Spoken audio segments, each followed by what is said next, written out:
Students, today we'll do lesson 3rd of class 11, snapshots, Ranga's marriage.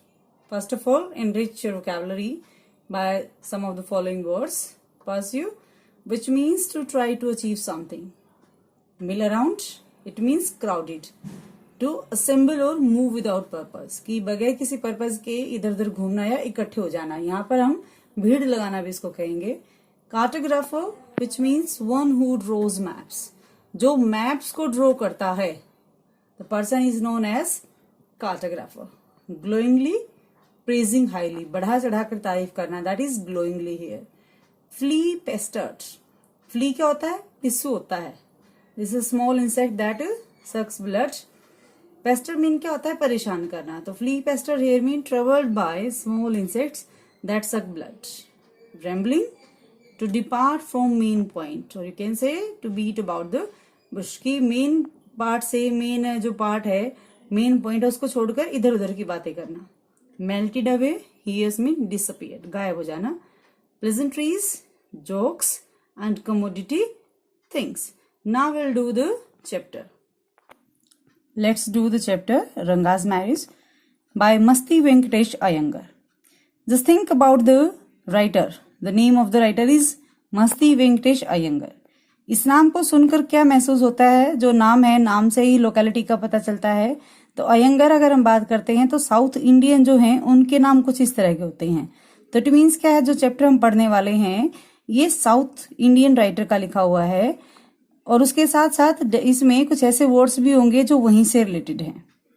शुरू करते हैं. Ranga, the accountant's son, is one of the rare breeds among the village folk who has been to the city to pursue his studies. कहते हैं रंगा. रंगा जो है उसका पूरा नाम रंगप्पा है. He is the accountant's son. Mean गांव में जो अकाउंटेंट है, लेखाकार है, उसका बेटा है रंगा. And is one of the rare breed. उसको rare breed क्यों कहा गया है? rare species क्यों कहा गया है गांव के लोगों में? Who has been to the city. Because he went to the city or he was sent to the city to achieve और टू कंप्लीट हिज स्टडीज. अपनी स्टडी पूरी करने के लिए उसको शहर भेजा गया था. तो वो अकेला ऐसा था, उसको रेयर स्पीसीज कहा गया है क्योंकि गांव के लोगों में कोई भी कभी बाहर नहीं जाता था.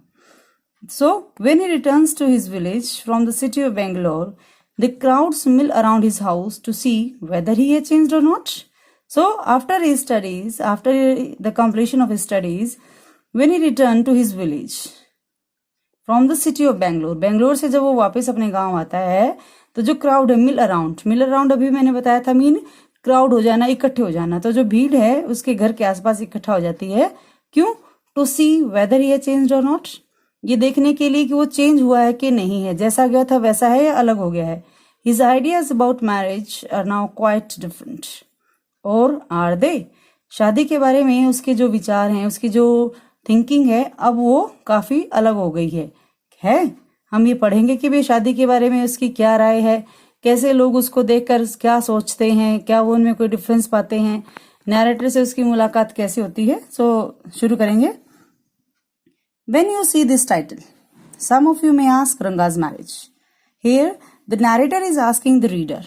Mean when you see this title, जब आप इस टाइटल को देखते हैं, भाई आप भी बीइंग रीडर इसको पढ़ते रंगाज मैरिज, तो हो सकता है आप पूछें रंगाज मैरिज कि टाइटल जो रंगाज मैरिज, ये भी कोई टाइटल हुआ? टाइटल तो कुछ खास होना चाहिए.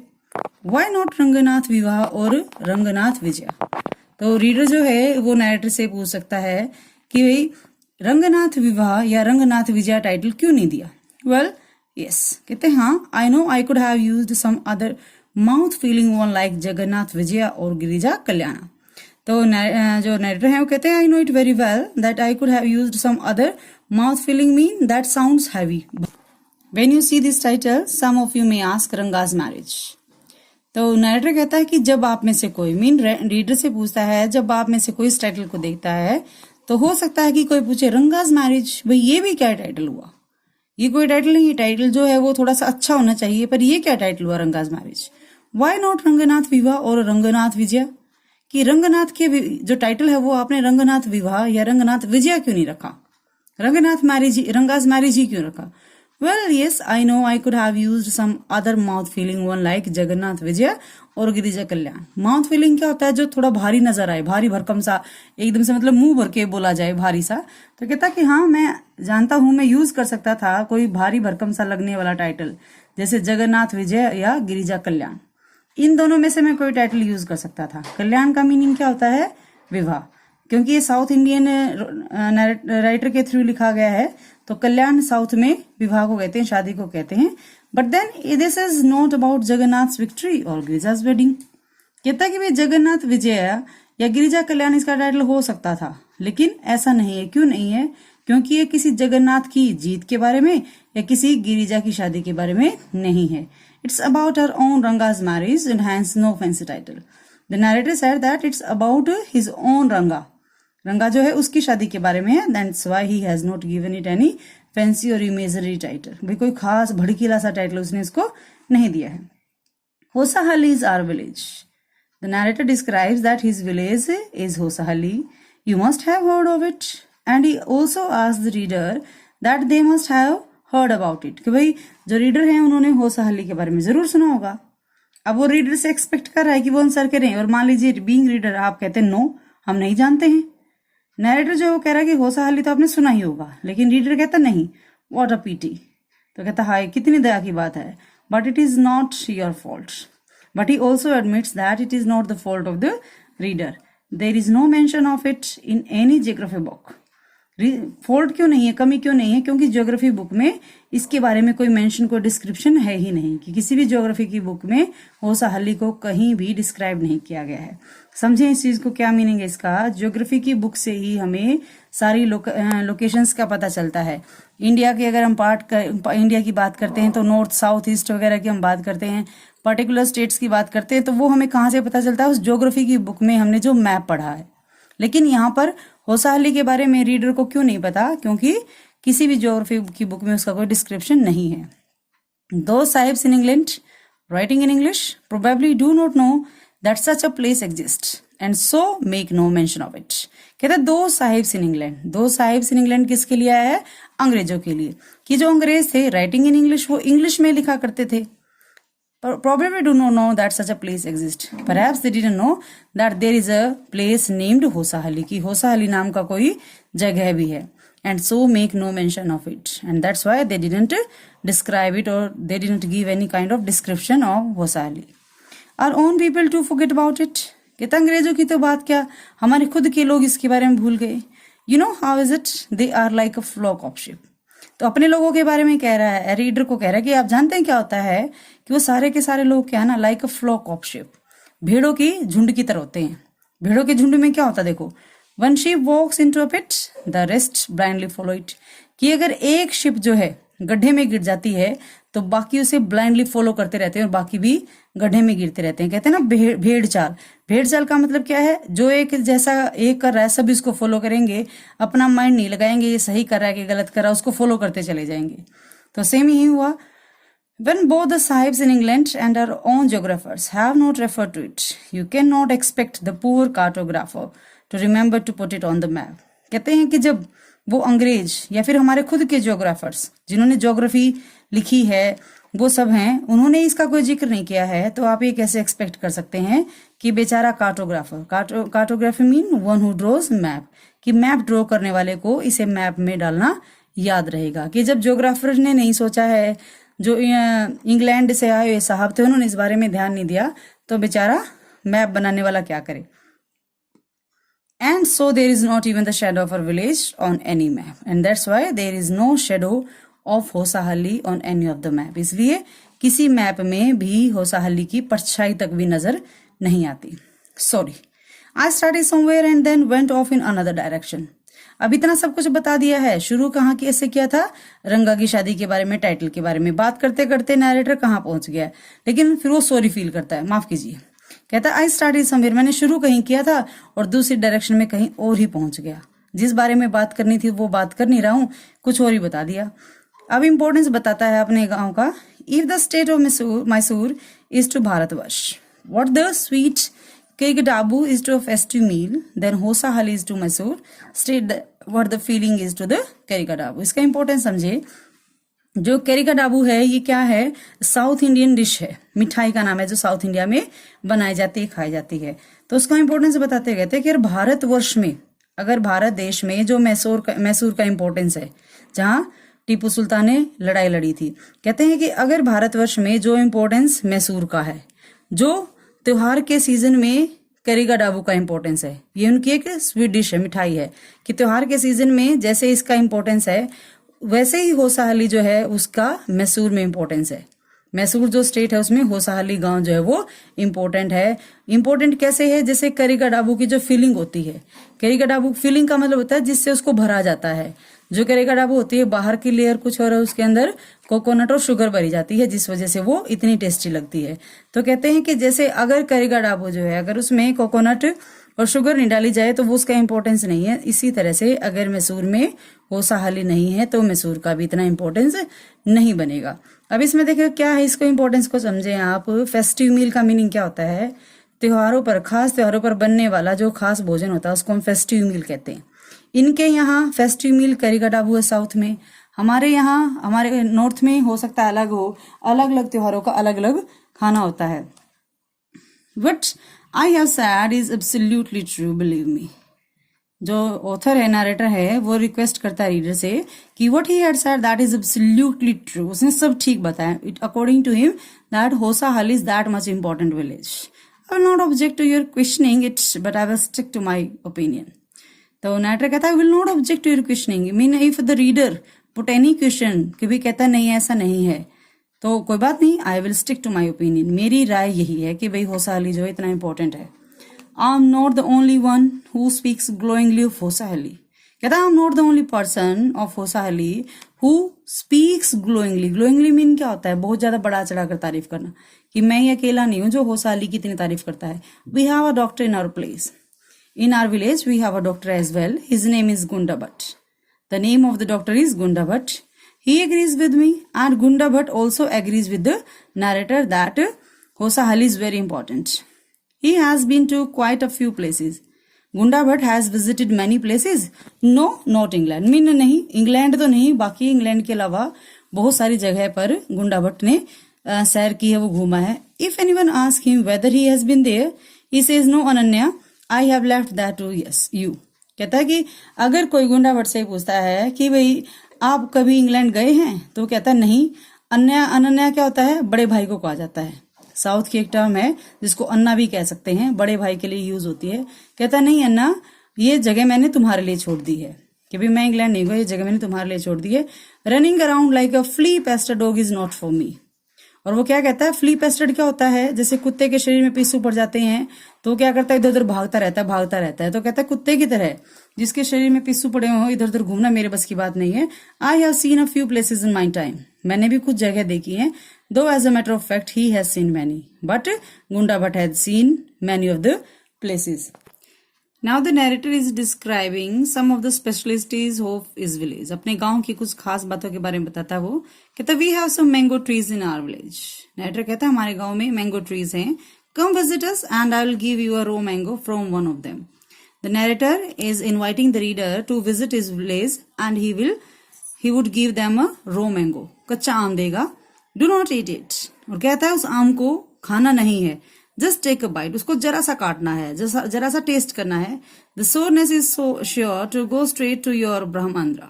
ब्रह्मांद्र क्या होता है, देखो the soft part in a child set where skull bones join later. Mind का एक पार्ट होता है, आप कह सकते हैं इसको. कहते हैं कि जो उसकी खटास है उस आम की, वो सीधे आपके माइंड में जाएगी. I once took one such fruit home and a chutney was made out of it. Narrator कहता है I took one such fruit mean वही आम जो उसके गांव में खास है, घर ले गया. चटनी, देखो चटनी कॉमन वर्ड है, chutney was made out of it, और उसकी चटनी बनाई. जैसे आम की नॉर्मली चटनी बनाई जाती है आम के सीजन में. All of us ate it, all the family members ate that chutney. The cough we is suffered from after that. और उसके बाद जो खांसी हुई हमें हुई है बस. It was when I went for the cough medicine that the doctor told me about the special quality of the fruit. मतलब उससे पहले नहीं पता था, लेकिन जब मैं कफ मेडिसिन, खांसी की दवा लेने के लिए डॉक्टर के पास गया, तब डॉक्टर ने मुझे उस फ्रूट की स्पेशल क्वालिटी के बारे में बताया. और उसकी स्पेशल क्वालिटी क्या थी, उसकी खटास, उसका जो खट्टापन था वो हद से ज्यादा था. Just as the mango is special so is everything else around our village. कहता है कि जैसे हमारे गांव में मैंगो स्पेशल है, हर चीज हमारे गांव के आसपास की हर एक चीज वेरी इंपॉर्टेंट है। We have a creeper growing in the ever so fine water of the village pond. कहते हैं हमारे गांव के तालाब में, जो तालाब का साफ सुथरा पानी है, उसमें एक क्रीपर, एक बेल उगती है। Its flowers are a feast to behold. और उसके जो फ्लावर्स हैं, फीस्ट टू बिहोल्ड मीन क्या है? डिलाइट, मतलब उनको देखकर ही खुशी होती है, उसके फूलों को देखकर।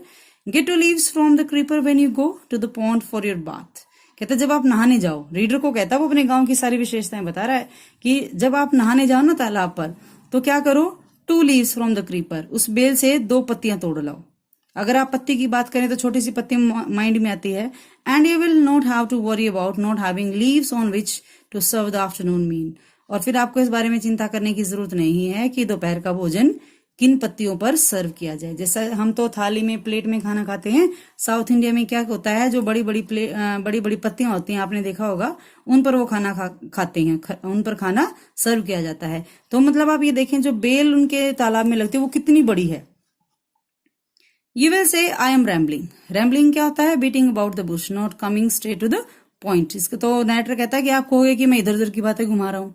It is always like that when the subject or village comes up. कहता है जब भी हमारे गांव की बात होती है ना, ऐसा ही होता है। अभी मैं सारी बातें बताना शुरू कर देता हूँ। But enough. If any one of you would like to visit us, drop me a line. कहते चलो बहुत हो गया, but if any one of you, if any of the reader want to visit him, just drop me a line. Drop me a line means send me a message. या मुझे letter लिख दें आप, अगर आप में से कोई वहां आना चाहते हैं। I will let you know where Hosahalli is. मैं आपको बताऊंगा होसाहली कहाँ है, and what things are like here, और यहाँ क्या कुछ है। The best way of getting to know a place is to visit it. Don't you agree? तो एग्री नैरेटर जो है वो रीडर से पूछता है, कहता है कि सबसे किसी भी जगह को जानने का सबसे अच्छा तरीका क्या है? वहां विजिट किया जाए। कि भाई जिस चीज को हम विजिट कर लेते हैं, देख लेते हैं, उसकी मेमोरी बहुत ज्यादा टाइम तक रहती है। तो इसलिए कहता है कि अगर आप किसी नई चीज को जानना चाहते हो तो वहां पर विजिट करना ठीक है। तो आगे करेंगे। What I'm going to tell you is something that happened 10 years ago. कहता है, नैरेटर कहता है, What I'm going to tell you that happened 10 years ago. 10 साल पहले हुआ। जो मैं बता रहा हूँ वो कुछ 10 साल पहले हुआ। We didn't have many people who knew English then. जब 10 साल की वो बात कर रहा है, पिछले 10 साल की बात कर रहा है, कह रहा उस टाइम हमारे गांव में बहुत सारे लोग इंग्लिश नहीं जानते थे, इंग्लिश लैंग्वेज उनको नहीं आती थी। Our village accountant was the first one who had enough courage to send his son to Bangalore to study. जिसके भी हमने शुरू में बात की थी, रंगा की। तो हमारे गांव का जो अकाउंटेंट था, he was the first person who gathered that much courage to send his son to Bangalore to study. It is different now, but nowadays it is totally different. 10 days ago, it was a rare thing to send somebody out of the village to study, and the village accountant did it for his son. But it is different now. Now many changes has occurred here. There are many who know English. Nowadays many people knew English. During the holidays, you come across them on every street talking in English. कहता है अगर छुट्टियों के बारे में बात करें ना, तो छुट्टियों के दौरान आपको हर गली में बहुत सारे जो है वो इंग्लिश में बातें करते हुए नजर आएंगे। मतलब अब पहले जो रेयर था कि किसी को इंग्लिश नहीं आती थी, लेकिन अब ऐसा नहीं है, अब बहुत सारे लोगों को इंग्लिश आने लगी है। Those days we did not speak in English. कहता उन दिनों, किन दिनों की बात कर रहा है? जो 10 साल पहले की बात कर रहा है कि उन दिनों हम इंग्लिश में बात नहीं किया करते। Nor did we bring in English words while talking in Kannada. मतलब उनकी जो लैंग्वेज थी जो वो यूज करते थे वो कौन सी थी? कन्नड़ थी। और ना ही कन्नड़ में बात करते हुए हम इंग्लिश वर्ड्स को यूज किया करते थे। कब? 10 साल पहले। नरेटर कहता है कि 10 साल पहले कॉमनली कन्नड़ के वर्ड यूज होते थे। कन्नड़ तो खैर वो यूज करते ही हैं, लेकिन उनमें इंग्लिश वर्ड्स को यूज नहीं करते हैं। जैसे आप इस बात को समझें कि लैंग्वेज में अलग अलग लैंग्वेजेस को भी यूज किया जाता है। जब आप हिंदी पढ़ते हैं उसमें भी फारसी और उर्दू के शब्द आपने देखे होंगे, लेकिन जब नैरेटर इस डिस्क्रिप्शन को दे रहा है तब कन्नड़ में लोकल वर्ड्स को, इंग्लिश के वर्ड्स को नहीं यूज किया जाता था। जैसे अब तो अगर हम हिंदी बोलते हैं तो भी उसमें कुछ इंग्लिश के वर्ड्स को यूज करते हैं, पहले ऐसा नहीं था, वो सिर्फ कन्नड़ में बातें करते थे। What has happened is disgraceful, believe me. The narrator says that what happened, जो हुआ वो सच में डिसग्रेसफुल था, शर्मनाक था। द अदर डे, अब क्या बता रहा है वो? शर्मनाक क्या था, ऐसा क्या हुआ था जिसको वो डिसग्रेसफुल कहता है? The other day I was in Ramarao's house when they bought a bundle of firewood. कहता है and some day I was in Ramarao's house. Ramarao जो है उसके घर था, और जब उन्होंने bought a bundle of firewood, firewood क्या होता है? ईंधन की लकड़ी। जो जलाई जाती है, वो उसका एक बंडल खरीदा। रमा राव सन केम आउट टू पे फॉर इट, और उसको पे करने के लिए कि भाई जितने की वो लकड़ियां हुई थी उनका रेट पे करने के लिए रमा राव का बेटा बाहर आया। He asked the woman how much should I give you. He asked the woman who sold the firewood that how much he should give to her. भाई इसका कितना हो गया, फायरवुड जो बंडल लिया है, लकड़ियों का जो गट्ठर लिया, उसकी क्या कीमत है। 4 पाइस शी सेड, उसने कहा 4 पैसे। पाइस मीन पैसे यहाँ पर। The boy told her he did not have any change. जो लड़का था रमाराव का, उसने कहा उसके पास चेंज क्या होता है, खुले पैसे। जैसे उसने कहा कि 4 पाइस चाहिए हैं, तो उसने कहा कि उसके पास चेंज नहीं। उसने ये वर्ड, इंग्लिश वर्ड जो है, ये जो चेंज वर्ड है, ये इसको कन्नड़ का वर्ड यूज नहीं किया, बल्कि इंग्लिश का वर्ड यूज किया कि he didn't have any change, उसके पास खुले पैसे नहीं है। And asked her to come the next morning, और अगली सुबह आने के लिए कहा। मीन बाकी सारी बात तो कन्नड़ में होगी, लेकिन एक वर्ड उसने चेंज यूज कर दिया इंग्लिश का। The poor woman didn't understand the English word change. The woman couldn't understand the meaning of the word change because it's an English word, and went away muttering to herself. And she went away from there muttering. I too didn't know. Even the narrator said that he didn't know the meaning of the word change. Later, when I went to Ranga's house and asked him, I understood what it meant. Later on, when he went to Ranga's house, he asked, and he come to know what does the word change mean. वही change का meaning क्या होता है, वो गया और उसने पूछा, तब उसे पता चला। This priceless commodity, the English language. Commodity here mean thing. Priceless mean जिसका कोई प्राइस ही नहीं है, जो बहुत प्रीशियस है, कि ये कीमती वस्तु किसको कहा गया, इंग्लिश लैंग्वेज को। Was not so widespread in our village a decade ago. Decade क्या होता है, a period of 10 years, 10 सालों का समूह जो होता है, 10 सालों को डिकेड कहा जाता है। तो कह रहा है कि was not so widespread in our village a decade ago, कि 10 साल पहले हमारे गांव में जो ये मूल्यवान वस्तु है, किसको कहा गया, इंग्लिश लैंग्वेज जो है वाइड स्प्रेड नहीं थी, मतलब खुलकर नहीं बोली जाती थी। That was why Ranga's homecoming was a great event. Very important question this is, and that's why Ranga's homecoming, कि रंगा जब वापिस आया तो उसका आना एक बहुत बड़ी इवेंट बन गई थी। जब वो अपनी पढ़ाई पूरी करके वापस आया तो एक बहुत बड़ी इवेंट बनी। People rush to his doorstep announcing the accountant son has come. जो लोग थे वो भागते हुए ये अनाउंस करते हुए उसके घर पे आए कि अकाउंटेंट्स सन, अकाउंटेंट का बेटा आ गया है। कौन बेटा, the boy who had gone to Bangalore for studies is here. It seems, कहते हैं ऐसा लगता है कि जो लड़का जो लड़का बेंगलोर गया था अपनी स्टडीज के लिए, वो आ गया है। एंड कम रंगा इज हेयर, और आवाज लगाते हैं जोर जोर से, आओ आओ रंगा आ गया है। Let's go and have a look, चलो चलते हैं और देखते हैं। मतलब क्या है, जैसे ही रंगा शहर से वापस आया, लोग उसको देखने के लिए उसके घर के पास दौड़े गए, अनाउंस करते रहे कि वो लड़का जो अकाउंटेंट का बेटा जो शहर पढ़ने के लिए गया था वो आया है, और सब उसको देखने के लिए दौड़ पड़े। Attracted by the crowd, I too went and stood in the courtyard and asked, why have all these people come? There is no performing monkey here. So, because there was a big crowd at Ranga's house, so just because of the crowd, the narrator too went and he stood in the courtyard. वो भी आंगन में खड़ा हो गया और पूछने लगा, why have all these people come? कि सारे लोग यहाँ पर क्यों आए हैं? There is no performing monkey here. Performing monkey क्या है, जो मंकी तमाशा करके दिखाता है, कि यहाँ पर कोई बंदर तमाशा नहीं हो रहा, बंदर का तमाशा, बंदर का खेल नहीं हो रहा है, तो सारे लोग यहाँ पर क्यों आ गए हैं। A boy, a fellow without any brains, said loud enough for everyone to hear, what are you doing here then?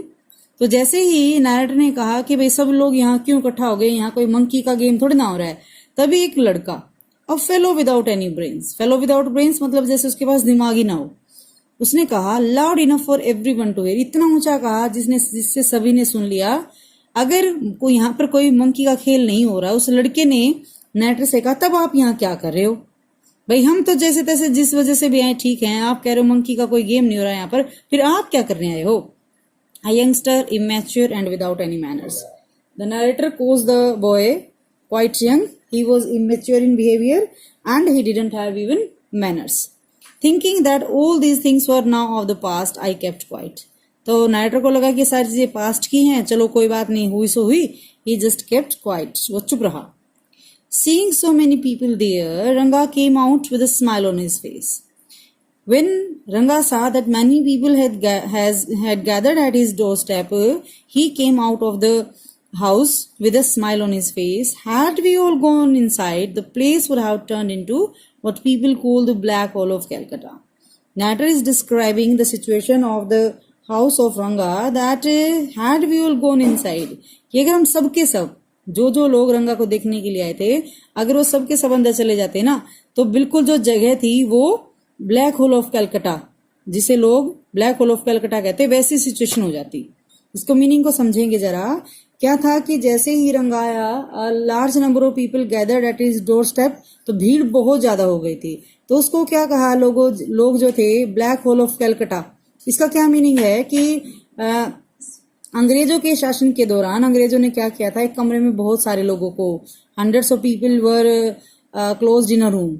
तो कमरे में मान लो बहुत ज्यादा लोग होंगे तो क्या होगा, एयर की सप्लाई, ऑक्सीजन की सप्लाई कम हो जाएगी, और ऑक्सीजन की सप्लाई कम होगी तो क्या हो जाएगा, सफोकेशन होगी, और उस वजह से डेफिनेटली डेथ हो जाएगी। तो ब्लैक होल ऑफ कलकत्ता का मीनिंग क्या है, बहुत कम स्पेस में बहुत लोगों को बंद कर दिया गया था, और वो CO2 रिलीज कर रहे थे, ऑक्सीजन कम हो रही थी, तो इस वजह से सफोकेशन की वजह से उनकी डेथ हो गई थी। तो यहाँ पर नरेटर कहता है कि अगर ये जो भीड़ है, सारी की सारी भीड़ अंदर चली जाती ना, तो बिल्कुल वैसा ही होता कि कम जगह में बहुत सारे लोग अंदर घुस जाते, जिस वजह से सफोकेशन हो जाता और situation black hole of Calcutta हो जाती। Thank God it didn't. वो कहता शुक्र ऐसा नहीं हुआ। Everyone was surprised to see that Ranga was the same as he had been 6 months ago. Everyone was surprised to see that there was no change occurred in Ranga. He was the same when he had first left our village. When Ranga left out of the village, बिल्कुल वो वैसा ही है जैसा तब था। An old lady who was near him ran her hand over his chest, looked into his eyes and said, "The Geneva is still there." एक बूढ़ी औरत जो उसके पास ही थी, उसने अपना हाथ रंगा की छाती पर लगाया, उसकी छाती को मतलब टच किया, उसकी आंखों में देखा और कहा, जनेऊ क्या होता है, जनेऊ जो बहुत पवित्र माना जाता है, सेक्रेड थ्रेड होता है जो ब्राह्मण पहनते हैं, जिसको जनेऊ कहा जाता है। तो कहती है कि जनेऊ इज स्टिल देयर, किसने अभी भी जनेऊ पहना हुआ है। He has not lost his cast, इसका मतलब क्या है, इसने अपने धर्म को, अपनी जाति को नहीं छोड़ा है, क्योंकि जो जनेऊ धारण करते हैं उनके लिए बहुत पवित्रता रखना जरूरी होता है। अगर ऐसा नहीं करते हैं तो जनेऊ को निकाला जाता है, वो लोग जनेऊ नहीं पहन सकते जो पूरी तरह से पवित्र नहीं होते हैं। तो उसने जनेऊ पहना था, जो इस बात का सिंबल था कि उसने अभी भी अपना धर्म, अपनी कास्ट को नहीं छोड़ा है। She went away soon after that and after confirming that he was still the same, she went away from there and Ranga laughed at it. Once they realized that Ranga still had the same hands, legs, eyes and nose, the crowd melted away like a lump of sugar in a child's mouth. कहते कि जैसे उन लोगों को ये एहसास हो गया, पहले वो क्यों आए थे वहां पर, भीड़ क्यों इकट्ठी हुई थी, कितने टाइम में वो बाहर आया, उसमें कुछ चेंज आए होंगे, वो चेंज देखने के लिए वो लोगों की भीड़ वहां पर आई थी। लेकिन जब लोगों को ये एहसास हो गया कि रंगा जो है, उसकी हाथ, टांगे, आंखें और नाक बिल्कुल वही है, the crowd melted away, the crowd disappeared from there, जो भीड़ थी वो वहां से गायब हो गई। कैसे, like a lump of sugar in child's mouth, जैसे बच्चे के मुंह में कोई चीनी का ढेर होता है, मान लो जैसे मिश्री हो गई या कुछ भी ऐसा जो मीठे का एक ढेर सा मुंह में लेंगे तो क्या होगा, वो धीरे धीरे पिघल जाएगा, उसको तोड़ने की जरूरत नहीं है, वो क्या होगा, धीरे धीरे पिघल के खत्म हो जाएगा। तो सिमिलरली वो भीड़ जो थी वहां से हट गई। I continue to stand there but the narrator kept on standing there, वो वहीं खड़ा रहा। After everyone had gone I asked, how were you Rangappa? When the people disappeared from there, the narrator went to Ranga and he asked him how he was. क्या हाल चाल है उससे पूछा, is everything well with you? And he also asked that everything was fine with him. It was only then Ranga noticed me. तो इससे पहले रंगा ने नरेटर को नोटिस नहीं किया था। जब उसने उसका हाल चाल पूछा तो रंगा ने देखा कि नरेटर वहां पर है। He came near me and did a namaskar respectfully. The Ranga came to the narrator and he did namaskar respectfully. देखो नमस्कार वर्ड हिंदी वर्ड है, बहुत आदर से उसे नमस्कार किया। Saying I am all right with your blessings, और क्या कहा रंगा ने, आपके आशीर्वाद से मैं बिल्कुल ठीक हूँ। I must draw attention to this aspect of Ranga's character. अब नरेटर जो है वो रंगा के बारे में बताता है कि मैं आपका ध्यान रंगा के कैरेक्टर की इस खास बात की ओर लाना चाहता हूँ, इस एस्पेक्ट की ओर ध्यान दिलाना चाहता हूँ। He knew when it would be to his advantage to talk to someone and rightly assessed people's words. जो रंगा था उसको ये अच्छे से पता था कि किससे बात करना उसके लिए फायदेमंद है, और वो लोगों की वैल्यू को भी अच्छे से जानता था कि भी कौन व्यक्ति कितने इंपॉर्टेंस का उसे अच्छे से पता था. As for his namaskar to me he didn't do it like any present day boy. अब नमस्कार करने का तरीका बता रहा है कि रंगा के नमस्कार करने का तरीका जो था, जहां तक उसके नमस्कार करने वाली बात है, वो उसने वो नमस्कार आजकल के लड़कों की तरह नहीं किया. आजकल के लड़के क्या करते हैं, जैसे आप हैं, कई बार बच्चे क्या करते हैं, दूर से कहेंगे good morning ma'am, good morning sir, mummy papa को सीधे सीधे नमस्ते करेंगे. लेकिन जिस तरीके से रंगा ने नरेटर को नमस्कार किया, he was really impressed with that. तो आजकल के बच्चों की तरह नहीं कि अब आजकल के बच्चे कैसे करते हैं, लड़के कैसे करते हैं. देखो कितना कॉमिक डिस्क्रिप्शन दिया नरेटर ने, with his hat up towards the sun, कि आजकल के लड़के क्या करते हैं जब नमस्ते करते हैं, सिर आसमान की ओर, सिर जो है सूरज की ओर, सूर्य की ओर ऊपर उठा हुआ, standing stiff like a pole without joints, और बगैर किसी जोड़ के एक पोल की तरह, खंबे की तरह टाइट होकर खड़े रहते हैं, मतलब सीधे झुकेंगे नहीं. Jerking his body as if it was either a wand or a walking stick, और अपनी बॉडी में ऐसे जर्क करते हैं, ऐसे झटके मारते हैं जैसे वेंट. वेंट क्या होता है, मैजिक स्टिक, जैसे या तो वो जादू की छड़ी हो या एक वॉकिंग स्टिक. वॉकिंग स्टिक क्या होता है, जिसका सहारा लेकर बूढ़े लोग चलते हैं. तो अपनी बॉडी को या तो बहुत स्टिफ रखेंगे, जैसे उसमें कोई जॉइंट ही नहीं है, सिर जो है आसमान की तरह रहेगा, और बॉडी को जैसे कोई जादुई छड़ी हो या कोई लकड़ी हो, उस तरह से झटके मारते मारते चलते हैं. आजकल के बच्चे ऐसे करते सीधे. Not did he merely fold his hands, केवल उसने अपने हाथों को ही फोल्ड नहीं किया. फोल्ड करना मतलब हाथों को जोड़ा ही नहीं. He bent low to touch my feet, even he bent to touch my feet, मेरे पैरों को छूने के लिए वो झुका भी. May you get married soon I said blessing him, तो आशीर्वाद देते हुए नरेटर कहता है उसको, may you get married soon, कि भगवान करे तुम जल्दी ही शादी करो, तुम्हारी शादी हो जाए. After exchanging a few pleasantries I left. Pleasantries here mean joke, ये थोड़ा बहुत मजाक बातें करने के बाद मैं वहां से निकल गया.